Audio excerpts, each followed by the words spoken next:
Movies में use होने वाले साउंड इफेक्ट इस तरह से रिकॉर्ड किए जाते हैं, आपने कभी सोचा भी नहीं होगा। नंबर 5, मूवी में जो हम पटाखों की आवाज़ सुनते हैं उसे बलून के ऊपर कार चलाकर कुछ इस तरह से रिकॉर्ड किया जाता है।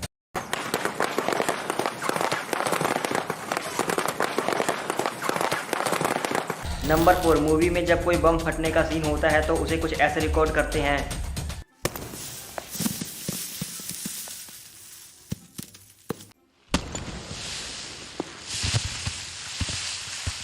नंबर 3, मूवी में जब कोई घोड़ा दौड़ता है तो उसके पैरों की आवाज़ को किस तरह से रिकॉर्ड किया जाता है, आप खुद ही सुन लो।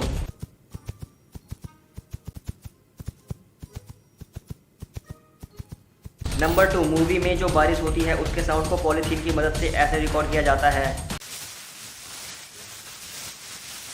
नंबर 1, मूवी में जब किसी को कीचड़ में चलते हुए दिखाया जाता है तो उसका साउंड कुछ ऐसे रिकॉर्ड किया जाता है।